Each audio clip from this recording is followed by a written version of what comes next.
Tu ne deviens pas fou. Il a dit qu'il t'aimait. Ses yeux pétillaient quand il te regardait. Les mains se touchèrent tendrement. Le monde semblait plus léger quand il était là. Et puis, sorti de nulle part, le silence, la disparition, l'absence qui vous engloutit tout entier. Vous vous demandez, est-ce qu'il a menti? Était-ce toute mon imagination? Comment quelqu'un que tu aimes a-t-il pu disparaître comme ça? Aujourd'hui, je veux vous promettre quelque chose avec chaque mot que vous entendrez dans cette vidéo. Votre cœur cessera de se blâmer. Vous comprendrez que derrière le silence d'un homme que vous aimez, il peut y avoir une tempête intérieure qui n'a rien à voir avec son manque de valeur, mais tout à voir avec la complexité de l'amour lorsqu'il touche des couches profondes du psychisme humain. Et nous ne parlons pas de n'importe quel amour.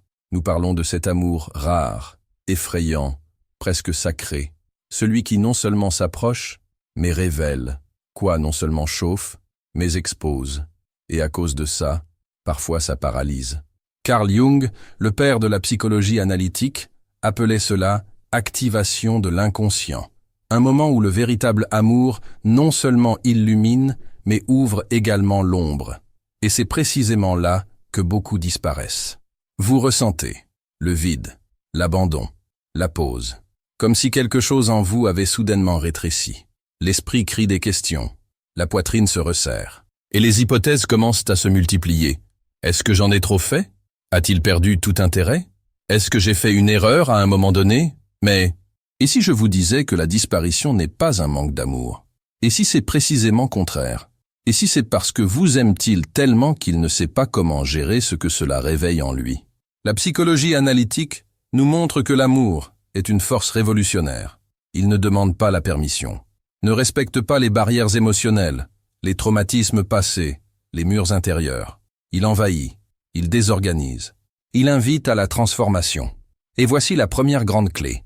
Tout le monde n'est pas prêt à se transformer. De nombreux hommes, y compris ceux qui vous aiment sincèrement, fuyez quand ils se rendent compte que le lien dépasse le contrôle rationnel. Ils ont été formés pour maîtriser, prédire, calculer. Mais l'amour, le véritable amour, est chaos avec un but. C'est la désorganisation qui reconstruit. C'est un miroir qui reflète tout ce qu'il a passé des années à éviter de regarder. Carl Jung nous rappelle quelque chose d'essentiel. Ce qui n'est pas porté à la conscience se manifestera comme le destin. Lorsqu'un homme rencontre une femme qui éveille quelque chose de profond en lui, il ne s'agit pas seulement d'une relation. Il est devant un portail, une invitation à la connaissance de soi, à l'abandon, à la vulnérabilité. Mais s'il n'a jamais appris à y faire face, si la sensibilité a été rejetée, si les pleurs ont été ridiculisés, si l'introspection a été réduite au silence, il aura du mal. Et ce combat, Joam, n'est souvent pas avec toi, était avec lui-même. Empire ce tout dit ce demain maintenant. Réfléchis avec moi. Combien de fois avez-vous eu l'impression d'être puni pour une erreur que vous n'aviez pas commise? Combien de fois avez-vous grincé des dents en essayant de ne pas être trop? Combien de fois avez-vous demandé des signes d'affection alors qu'en réalité, il se fuyait, pas vous? Que se passe-t-il dans l'esprit d'un homme lorsqu'il aime intensément? La réponse n'est pas simple, mais c'est révélateur. Selon Jung, chaque homme porte en lui une figure archétypale appelée âme, la représentation de votre âme féminine intérieure. Quand il tombe amoureux, il projette cette image idéalisée sur la femme qui l'attire. Vous devenez, involontairement, le miroir de tout ce à quoi il ne peut accéder en lui-même. La tendresse qu'il a réprimée, l'intuition qu'il a étouffée, l'émotion qu'il ne s'autorisait pas à ressentir. Au premier abord, cela semble magique. Il vous idéalise, vous exalte. Cela vous met sur un piédestal, mais avec le temps, la réalité apparaît. Vous êtes humain, vous avez des défauts, et l'image parfaite qu'il projetait commence à s'effondrer. Et c'est à ce moment-là que l'évasion se produit. Parce que ce qu'il aimait, en vérité, c'était une partie oubliée de vous-même. Pas tout à fait vous-même. Mais tu l'as allumé. Tu étais l'étincelle, le miroir, la mémoire, douleur et possibilité de guérison en même temps. Toshia, vous vous demandez peut-être maintenant, alors suis-je condamné à n'être qu'un reflet de son ombre? Mon amour n'est-il qu'un déclencheur de son chaos? La réponse, avec compassion et vérité, est non. Mais qu'est-ce que tu représentes pour lui? Inconsciemment, peut-être supérieur à ce qu'il peut encore gérer. Il vous ignore. éloignez-vous, disparaît, et tu souffres. Mais, et si cette séparation était le début du plus grand voyage d'individuation de sa vie? Et s'il avait besoin de disparaître, non pas par faiblesse, mais parce qu'il ressent enfin quelque chose qui l'oblige à se voir comme jamais auparavant? Maintenant, arrête, respirez, regardez à l'intérieur. Avez-vous déjà vécu quelque chose comme ça? Avez-vous déjà senti que le véritable amour était accompagné de silence, de distance, de confusion? Êtes-vous seul sur ce chemin? Non. Des milliers de femmes vivent cela. Des femmes intenses, conscientes et sensibles. Les femmes qui ne veulent pas d'amour superficiel. Des femmes qui ressentent la profondeur même quand il n'y a pas de mots. Son silence te fait mal, je sais. Mais cela vous montre aussi quelque chose. Vous êtes capable d'aimer si profondément que vous réveillez chez les autres ce dont ils ignoraient même l'existence. C'est une force, pas une faiblesse. Carl Jung a dit que les rencontres significatives entre les âmes sont des expériences de transformation. Et comme toutes les transformations, elles sont douloureuses, inconvénients, confus, mais jamais vides. Si un homme vous a aimé puis a disparu, ne vous précipitez pas pour vous diminuer. N'essayez pas d'être moins. N'essayez pas d'effacer son intensité. Peut-être qu'il s'est éloigné parce que vous étiez la première vérité émotionnelle qu'il a touchée. Et toucher à la vérité fait plus de mal que beaucoup de gens ne sont prêts à supporter. Alors qu'est-ce que tu en fais maintenant? Vous écoutez, vous ressentez, vous ne vous trahissez pas. Vous observez son silence et commencez à écouter votre propre son intérieur. Parce qu'en toi, il y a une voix qui sait depuis toujours. Ce n'est pas parce que je suis insuffisant, c'est parce qu'il ne sait toujours pas quoi faire de tout ce que je représente. Et cette prise de conscience change tout. Mais la question brûlante est la suivante. Qu'arrive-t-il à un homme quand il aime? Et que cela l'oblige à affronter tout ce qu'il s'est toujours caché? Que se passe-t-il dans votre âme lorsqu'une femme réveille son ombre, son anima, ses peurs et sa lumière, tout en même temps? Maintenant, nous allons plonger dans cet abîme. Dévoilons. Que voit-il en vous qui le fait s'enfuir? Ce que le véritable amour active dans son inconscient, et pourquoi vous, précisément vous, lui faites tant peur, même si vous êtes ce qu'il désire le plus. Êtes-vous prêt à voir ce silence avec des yeux différents? Elle ferma lentement la porte. L'appartement sentait encore son parfum. Les 2 petits déjeuners, encore chauds, reposaient sur la table. Mais il n'est pas revenu. Aucun message, aucune explication. C'était comme si l'homme qui la nuit précédente avait caressé son âme avec des paroles profondes et des yeux sincères s'était dissous dans les airs. Et elle, debout devant le vide, se murmura. Comment quelqu'un qui me regardait comme s'il me connaissait parfaitement, pouvait-il s'en aller? Si vous avez vécu quelque chose de similaire, ou si vous le vivez actuellement, cette histoire pourrait être la vôtre. Peu importe que ce soit il y a 3 mois ou 3 décennies, certaines absences demeurent comme si elles se produisaient maintenant. Le temps ne guérit pas tout, mais la conscience peut guérir presque tout. Là, oui, le plus grand piège du véritable amour est le suivant. Il nous oblige à faire face à qui nous sommes réellement. Et pour beaucoup d'hommes, c'est insupportable. Carl Jung nous a expliqué que le véritable amour active une partie du psychisme masculin appelé âme, un archétype féminin qui vit dans l'inconscient de chaque homme. Ce n'est pas la vraie femme qu'il aime, mais l'image qu'il projette sur elle, le symbole intérieur qu'elle éveille. Et cette image, João, porte tout ce qu'il a encore, ne s'est pas intégré en lui-même. La sensibilité qu'on lui a appris à rejeter, l'intuition qui a appris à étouffer, la vulnérabilité qu'il ne pourra jamais nommer. C'est pourquoi, lorsqu'il tombe amoureux, quelque chose de plus grand que le désir surgit. Il se sent envahi. La femme devient, à ses yeux, un mélange de miracle et de menace. Et il se perd. Ftanashipo, avez-vous déjà rencontré un homme comme ça? Il apparaît présent, attentif, intéressé. Il fait des projets, partage des secrets, vous regarde comme s'il voyait quelque chose dont vous ignoriez même l'existence. Mais alors quelque chose change. Il commence à se taire. Les réponses sont courtes. Le regard perd de son intensité. Les gestes d'affection diminuent. Et puis il disparaît. Pas avec le scandale, pas en colère, mais avec cette disparition qui semble vouloir disparaître sans être blâmée. Ce mouvement s'éloigne souvent. Ce n'est pas du désintérêt, c'est la peur. Peur de s'effondrer. Un homme à qui on a appris à être fort, rationnel, invulnérable. Vous paniquez, lorsque vous sentez que vous êtes sur le point de vous dissoudre émotionnellement dans quelqu'un. Pas parce que la femme est dangereuse, mais pourquoi elle le désarme. Jusa Mashudoal, imaginons un exemple courant chez les couples de plus de 40 ans. Un homme qui a passé sa vie à donner la priorité à la carrière, à la stabilité et à la logique. Il a appris à faire taire ses sentiments. Peut-être avez-vous grandi en entendant que pleurer était une faiblesse. Il n'a jamais appris à nommer les émotions. Et puis, après des années, il rencontre quelqu'un qui l'émeut d'une manière différente. Elle ne facture pas. Cela n'en a pas besoin. Mais votre présence vous le fait ressentir. Et ressentez, pour lui. C'est comme marcher pieds nus dans le noir. Il n'a pas les outils pour y faire face. Il ne sait pas ouvrir sa poitrine sans s'effondrer. Vous ne comprenez pas que le véritable amour ne menace pas votre identité. Il vous invite simplement à une nouvelle version de celle-ci. Et comme il ne sait pas comment procéder, il s'enfuit. De toutes les manières possibles. Aussi vite que possible. Comme un garçon effrayé par la taille de son propre cœur. De nombreuses femmes tentent actuellement de rationaliser la douleur. Peut-être qu'il est occupé. Peut-être que j'ai besoin d'espace. Est-ce que j'étais trop intense? Mais la vérité est que son absence. Il ne s'agit pas de vous. Il s'agit de ce que tu as éveillé en lui. Et sur le fait qu'il n'est toujours pas prêt à vivre cette rencontre en profondeur. Jeune dissident. Aimer profondément quelqu'un nous donne de la force. Être profondément aimé par quelqu'un nous donne du courage. Mais que se passe-t-il lorsqu'un homme n'a pas assez de courage pour soutenir l'amour qu'il reçoit? La réponse est « il se cache ». Mais pas dans une autre relation, pas toujours sur une autre femme.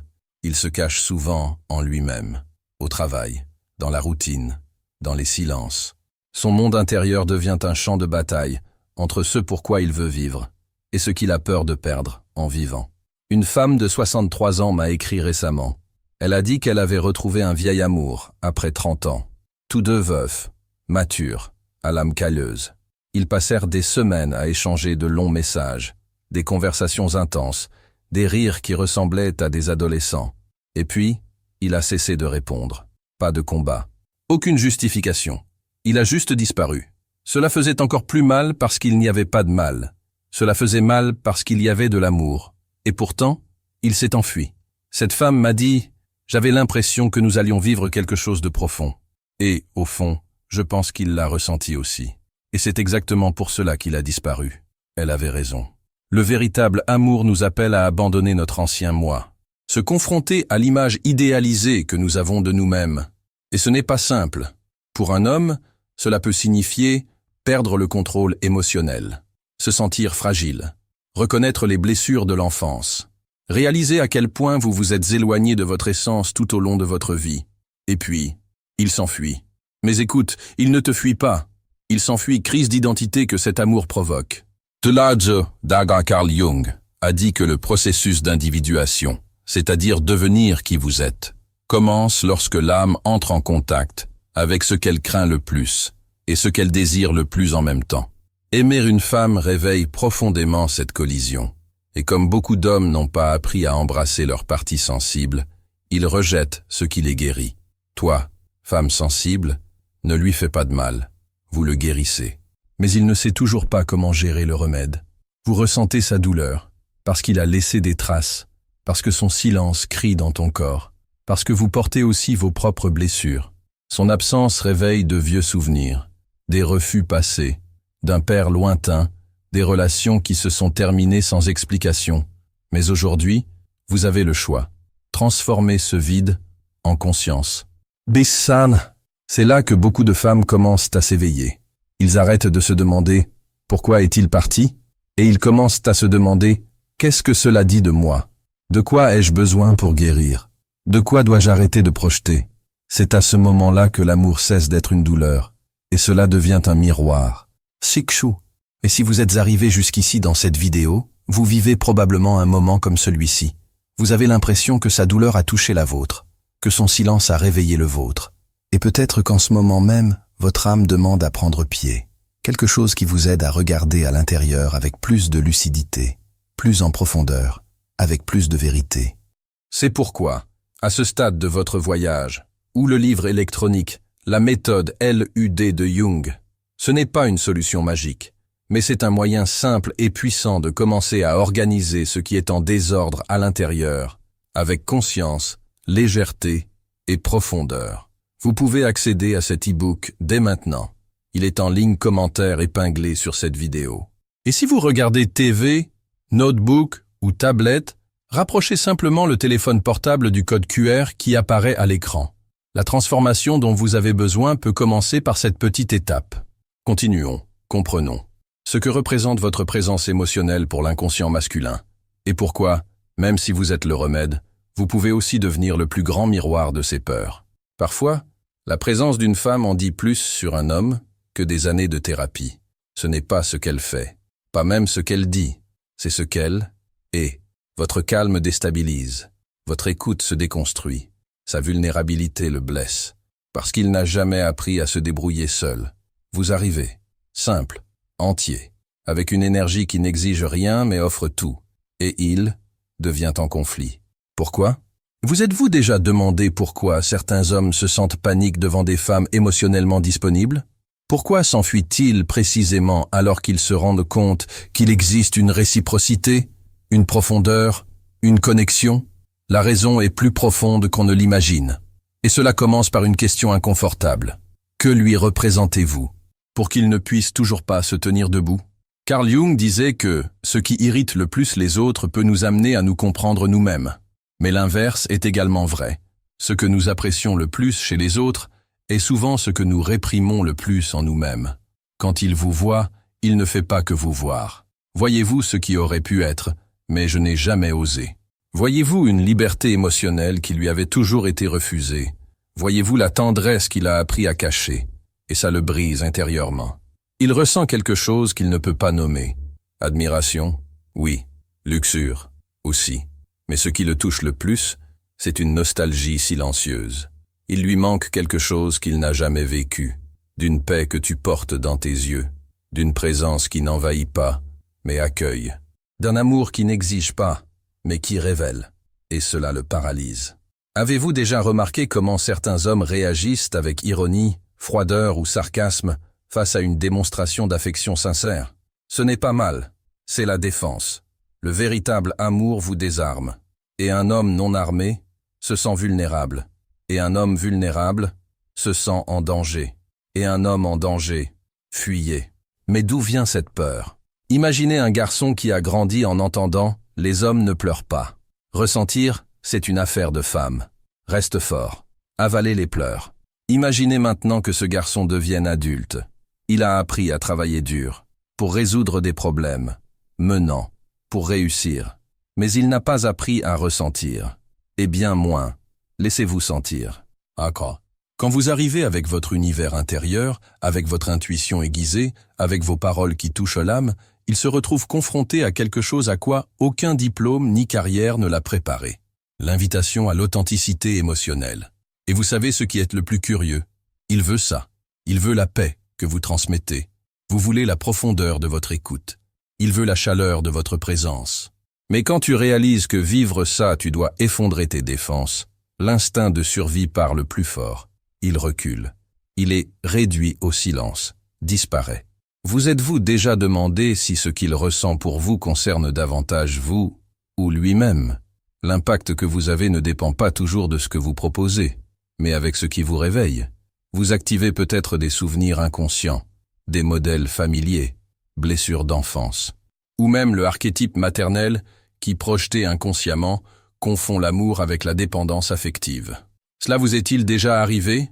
Il commence à vous traiter comme si vous étiez trop bon, trop intense, trop profond, et vous vous surprenez à penser « mais je suis juste moi-même ». Oui, et c'est justement ce qui fait peur. Parce que tu ne joues pas, toi ne manipules pas, toi ne masques pas. Vous aimez avec votre âme, et il ne sait pas quoi en faire. Question sincère. Avez-vous déjà eu l'impression que votre lumière vous faisait plus peur que votre ombre? Dites-le nous ici dans les commentaires. Construisons cet espace comme un miroir collectif. Votre histoire peut guérir une autre femme maintenant. Le véritable amour active ce qui est endormi, mais aussi ce qui est refoulé. S'il a été émotionnellement abandonné dans son enfance, lors de votre rencontre, son inconscient peut déclencher sa peur de revivre cet abandon, et il commence à anticiper, inconsciemment, une douleur qui pourrait même ne pas se produire.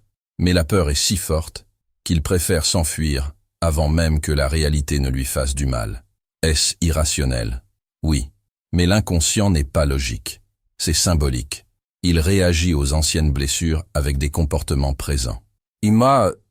Carl Jung décrit ce processus comme projection archétypale.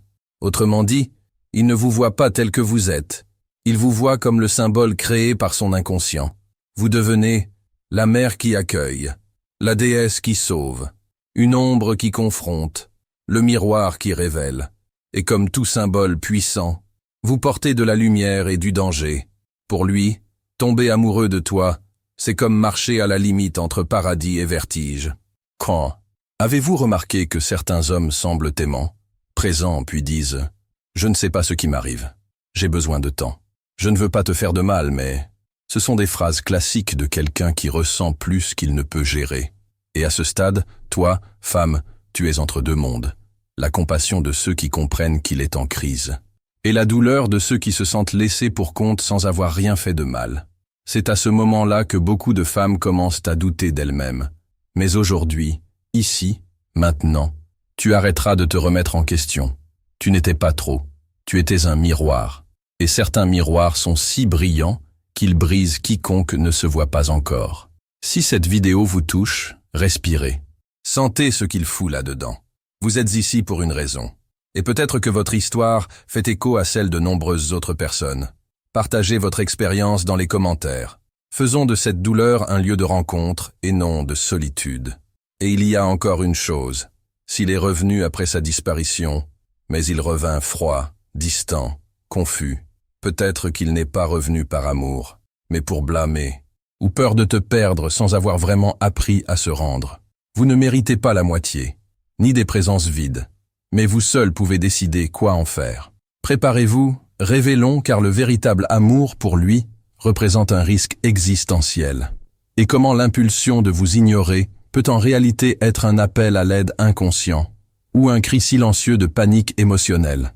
Parlons de ce qui se passe dans l'esprit d'un homme quand il aime, et qu'il reste silencieux. C'était un mardi ordinaire, ciel nuageux. Elle buvait du café seule pour la première fois depuis des semaines. Au fond de la tasse, un silence régnait, et une question résonnait sans cesse. Comment a-t-il pu disparaître ainsi? Juste au moment où tout semblait si réel. Cette femme pourrait être toi, ou votre meilleur ami, ou ce voisin qui vit seul et qui soupire parfois les yeux mouillés, ou même votre tante qui ne s'est jamais mariée, mais qui garde de vieilles lettres de quelqu'un qui n'a jamais eu le courage de rester. Oui, parce que ce n'est pas rare. Cela ne fait pas exception. Ce sont des statistiques. Selon une enquête réalisée par Centre de recherche Pew, 67% des hommes, entre 30 et 55 ans, déclarent que préfèrent éviter les relations profondes lorsqu'ils se rendent compte qu'ils commencent à perdre le contrôle de leurs émotions. Parmi les personnes interrogées qui déclarent avoir déjà quitté un partenaire même si elles ressentent quelque chose de fort, 82% ont répondu que c'était pour ne pas tout gâcher. Mais qu'est-ce que ce tout? Parfois, tout est le château de défense émotionnelle, construit avec tant d'efforts. Tout est peut-être l'image d'une maîtrise de soi qu'il lui a fallu des années pour maintenir. Et souvent, tout est la peur de plonger et de ne pas pouvoir faire surface. Il y a quelque chose de profondément tragique dans la façon dont les hommes ont été conditionnés à gérer leurs sentiments. Aux États-Unis, plus de la moitié des hommes adultes n'ont même pas d'amis proches avec qui ils se sentent à l'aise pour parler de leurs émotions. Au Brésil, 8 hommes sur 10 disent que se sentir mal à l'aise ou vulnérable en pleurant devant quelqu'un d'autre, selon une étude de l'Institut Locomotive. Imaginez maintenant un homme comme ça, tombant vraiment amoureux. Pouvez-vous voir la taille de l'abîme? Carl Jung a appelé ce moment effondrement d'une personne. C'est alors que l'image construite de celui qu'il pense être commence à se fissurer face à une expérience émotionnelle trop intense pour être contenue. La présence de la femme qu'il aime active des parties de lui qui étaient en sommeil. Et ces parties, ils ne demandent pas la permission de se manifester. Ils prennent de la place. Ils exigent une transformation. Mais la transformation fait mal. La transformation est perdre du terrain. C'est laisser mourir l'ancienne version de soi-même. Et qui a dit qu'il était prêt à mourir intérieurement? Il existe un cas bien connu dans la littérature jungienne d'un homme nommé Eric, qui a demandé une analyse après avoir rompu avec la même femme 3 fois en 4 ans. Il l'aimait. J'ai pleuré pour elle. mais il se détachait toujours lorsque les choses devenaient intenses. Au cours du processus, il a découvert que la femme déclenchait en lui des souvenirs d'une mère absente, non pas physiquement, mais émotionnellement. En l'aimant, il ressentait un mélange écrasant de désir, de peur, de dépendance et de colère. Il la voyait comme amante, mère, ennemie et salutaire, tout cela en même temps, et ça l'a étouffé. Dites assis. Avez-vous déjà remarqué que certaines personnes disparaissent juste après de beaux moments? C'est comme si le point culminant émotionnel était suivi d'une dépression psychologique. Combien de fois avez-vous entendu ou dit des phrases telles que « c'était le meilleur week-end de ma vie » et puis ce n'était plus jamais pareil. Nous allions si bien, et puis il a commencé à s'éloigner. J'avais l'impression qu'il était avec moi, corps et âme. Mais soudain, il est parti. Ce n'est pas une coïncidence. C'est la norme. Modèle inconscient. Jung a dit que le véritable amour, il ne s'agit pas de s'achever, mais de se désintégrer. Il gâche tout, montre la vérité derrière les masques. Et cela a un prix élevé, le courage de se reconstruire avec des pièces plus authentiques. Mais, et s'il n'avait jamais appris à se reconstruire? Et s'il ne connaissait que le moyen de s'échapper, et non celui de rester et de se transformer? Imaginez un homme qui s'est toujours défini comme contrôlant. Dans sa carrière, il est respecté. En amitié, admiré. Dans les conversations, précis. Mais quand il aime, il tremble. Il perd sa rhétorique. Il s'embarrasse. Il ressent. Et ce sentiment, c'est comme être nu dans un monde qui exige une armure. Imaginez maintenant que vous êtes cette femme qui vous fait ressentir. Vous ne l'exigez pas. Ne chargez pas. Tu viens juste et votre présence lui enlève tout ce qu'il a gardé toute sa vie. Le problème, il croit toujours que céder, c'est être faible. Et si vous dépendez émotionnellement de quelqu'un, il cesse d'être un homme. Vous voulez quelque chose d'encore plus troublant? Des chercheurs de l'université Harvard ont découvert que solitude émotionnelle, c'est l'un des principaux facteurs de risque chez les hommes d'âge moyen, devant le tabagisme, la sédentarité et l'obésité. Oui, Jean, isolement émotionnel, œil. Mais beaucoup d'hommes préfèrent mourir lentement plutôt que d'affronter la douleur de l'ouverture. Parce qu'ouvrir, c'est se souvenir. Et se souvenir, c'est revivre des traumatismes qui n'ont jamais été guéris. Combien de fois avez-vous entendu un homme « Je n'ai jamais dit ça à personne. Je ne sais même pas pourquoi je te dis ça. Tu me fais ressentir des choses que je ne peux pas expliquer. » Ces phrases ne sont pas des compliments ordinaires. Ils sont confessions de l'âme. Et malheureusement, ce sont aussi des préludes à la séparation. Parce qu'il se rend compte qu'il va trop loin. Et comme il n'a pas appris à nager dans ces eaux, il préfère remonter à la surface ou se noyer dans le silence. Maintenant, écoutez ceci, à blâmer. Ce n'est pas le vôtre, mais le choix de quoi faire avec cette douleur l'est. Vous pouvez insister pour briser la porte verrouillée, ou vous pouvez choisir de frapper légèrement, de laisser un message et de partir. L'amour que vous offrez est le reflet de qui vous êtes devenu, mais il ne pourra la recevoir que lorsqu'il sera capable de reconnaître qui il est, réellement. Sans fuir, sans se projeter, sans tomber malade. Il y a un espace ici dans les commentaires. Si vous avez déjà eu l'impression d'être laissé en morceaux à cause du silence de quelqu'un, écrire un mot, un symbole, une phrase. Vous n'avez pas besoin de tout dire. Soyez simplement présent. Ici, dans cette communauté, il y a d'autres âmes qui ressentent ce que vous ressentez. Et peut-être que votre présence silencieuse est le câlin que quelqu'un attendait. Avant de terminer, une dernière réflexion. L'amour n'est pas une garantie de permanence. Le ressenti n'est pas synonyme de maturité. Aller plus profondément ne signifie pas que l'autre personne est prête à plonger. Mais tout cela, aimer, ressentir, approfondir, révèle qui vous êtes. Vous n'avez peut-être pas reçu l'amour que vous avez donné. Mais l'amour que tu as donné, c'est la plus grande preuve de qui vous êtes en train de devenir. Ensuite, parlons de ce qui se passe quand son silence devient une réponse définitive. Et comment transformer l'abandon en éveil. Voyons quoi faire quand l'autre ne revient pas. Et nous devons revenir à nous-mêmes. Tu viens? Avez-vous déjà remarqué que, après le départ d'une personne, ce qui fait le plus mal n'est pas son absence, mais l'écho qu'elle a laissé en toi? Ce n'est pas lui, c'est ce qu'il a activé. C'est ce à quoi vous vous attendiez. C'est ce qui est resté suspendu dans les airs, sans réponse. Et c'est dans ce silence suspendu Que naissent les pensées qu'on ne peut faire taire? Est-ce qu'il m'aimait vraiment? Pourquoi est-il parti juste au moment où les choses devenaient réelles? Ai-je fait quelque chose de mal? Et si je ne suis jamais aimé comme je le mérite? Ces questions, ces blessures ouvertes, se répètent comme des mantras silencieux.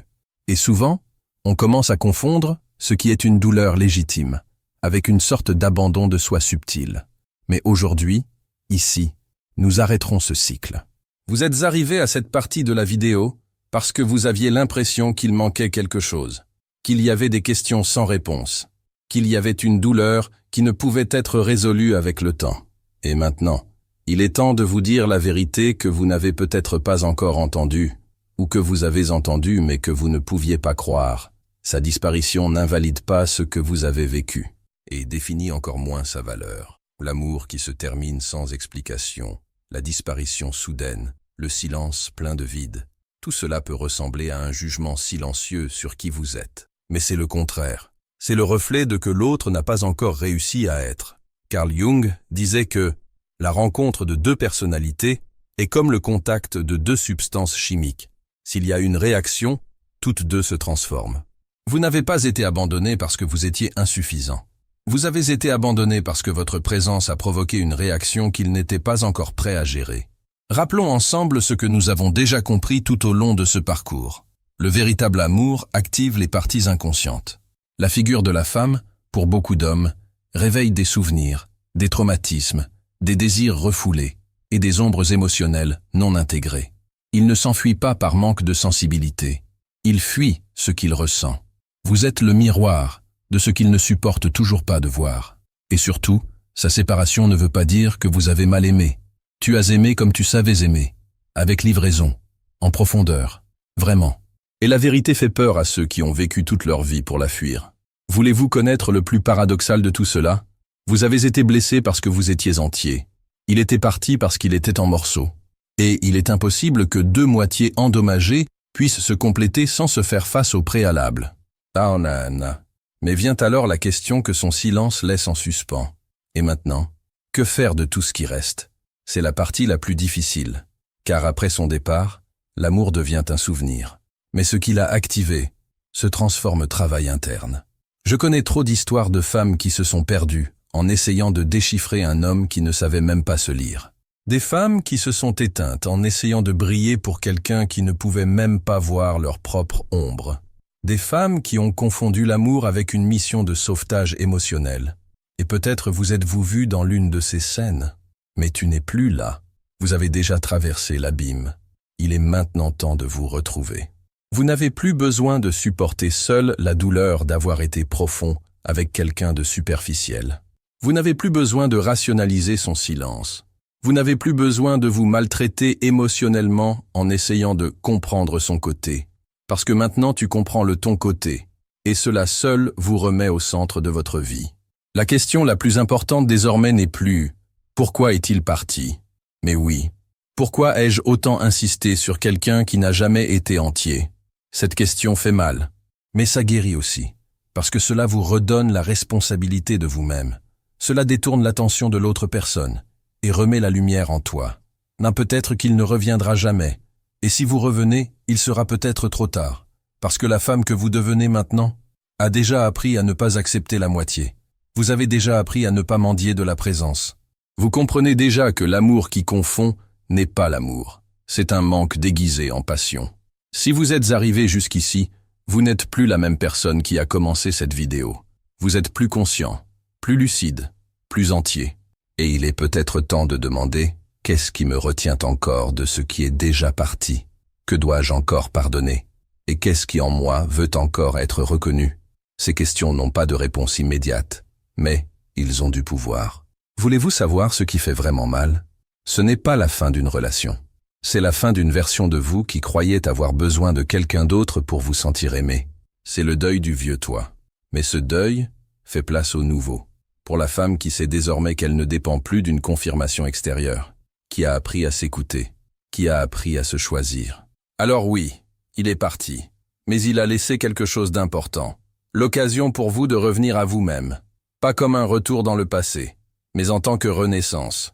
Et vous vous rendrez compte, avec le temps, que ce n'est pas lui qui vous a abandonné, c'est la vie qui vous a ramené au centre de votre âme. Maintenant, vous avez le choix.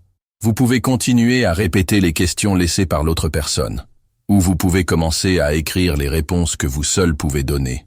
Vous pouvez continuer à en chercher des signes, ou tu peux regarder les signes que l'univers te donne maintenant.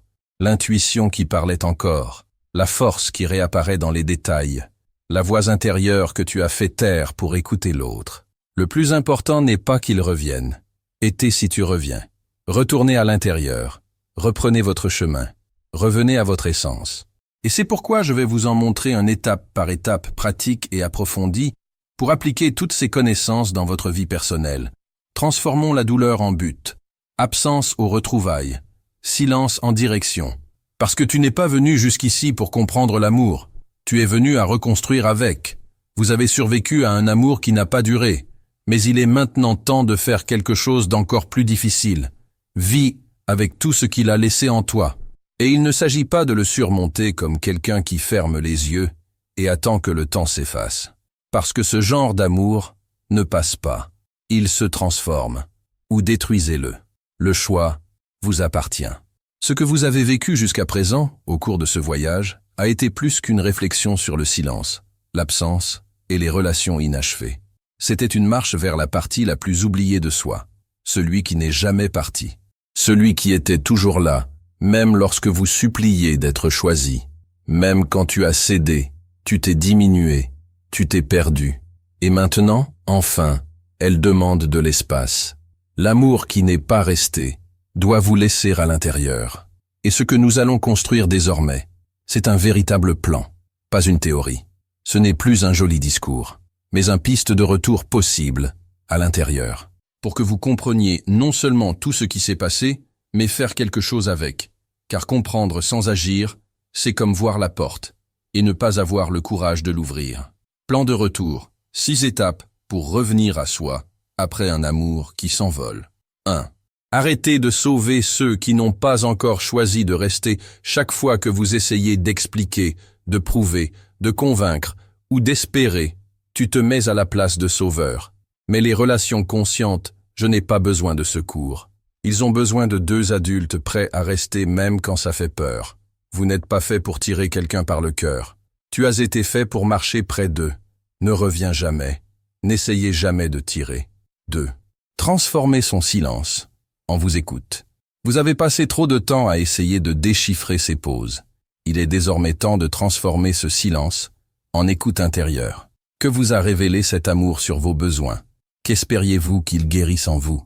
Lesquelles de ces questions sont en réalité vos questions non résolues? Écrire, sentir. Ne corrigez pas l'émotion. Écoutez simplement. C'est l'écoute qui transforme. 3. Guérisse votre projection. Il n'était pas tout ce que vous avez vu. Oui, il était important. Mais peut-être occupait-il plus d'espace émotionnel qu'il ne pouvait réellement en supporter. Tu ne l'aimais pas seulement. Tu as aimé qu'est-ce que cela symbolisait. La paix que tu voulais vivre, la connexion que vous avez toujours recherchée, l'attention qui manquait à l'époque. Collectionner cette projection est le début de votre liberté. Il n'était pas tout à fait vous. C'était un miroir. Et maintenant que le reflet s'est brisé, il est temps de se voir, sans filtre. 4. Restaurez votre routine émotionnelle avec la ritualité. La trahison, l'absence ou l'abandon créent un type de désordre interne qui ne peut être résolu par la distraction. Vous avez besoin de rétablir votre ordre émotionnel, et cela commence par la création de petits rituels quotidiens. Choisissez une heure fixe de la journée pour vous asseoir en silence. Respirez pendant 3 minutes. Écrivez 3 phrases. Aujourd'hui, je reviens à moi-même. Aujourd'hui, j'accepte ma douleur. Aujourd'hui, je n'ai pas besoin que les autres comprennent. Je comprends. Faites cela pendant 21 jours. Ce n'est pas de la superstition. C'est une cohérence émotionnelle. 5. Reconnaissez votre lumière et décidez de ne plus la cacher. Avez-vous déjà remarqué que, à de nombreux moments, vous restez silencieux pour ne pas paraître trop intense? Avez-vous déjà diminué votre intuition, votre engagement, votre profondeur, juste pour ne pas effrayer quelqu'un qui ne s'est jamais senti à l'aise avec les émotions? Il arrive. Votre intensité est un don, pas un défaut. Votre présence est un médicament, pas une menace. Vous n'êtes pas né pour être accessible à qui que ce soit. Vous êtes né pour être entier devant ceux qui savent voir. 6. Choisissez consciemment ce que quitter et ce que retenir de cet amour. Vous avez le droit de rater ça. De temps en temps, cela vous reviendra. Une phrase, un regard, une odeur, un rêve. Ne le combattez pas, mais choisissez. Qu'est-ce qui m'appartient encore? Et qu'est-ce qui n'était qu'une illusion? Vous n'avez pas besoin de supprimer l'historique. J'ai juste besoin, choisissez comment cela se termine en vous. Et peut-être que cette fin n'est pas triste. Peut-être qu'il l'est libérateur. Peut-être que pour la première fois vous comprendrez. Vous n'avez pas perdu un amour. Vous vous êtes retrouvé à travers lui. Et cette rencontre est la partie de l'histoire que personne ne peut vous enlever. Maintenant, si tu veux approfondir encore plus ce voyage, il existe un chemin pratique qui peut vous aider à maintenir la clarté et le lien avec tout ce que nous avons construit jusqu'à présent, même dans les jours les plus déroutants ou les plus solitaires. Je souhaite vous inviter, avec affection et respect, à découvrir l'e-book « Méthode Lude et de Jung », 5 minutes par jour pour la paix intérieure et la clarté mentale. Ce matériel a été créé spécialement pour ceux qui souhaitent appliquer, jour après jour, les profonds enseignements de la psychologie analytique, d'une manière accessible et transformatrice. Peu importe si vous ne disposez que de 5 minutes ou si vous n'avez jamais lu Jung auparavant. Ce qui compte, c'est le engagement envers votre âme.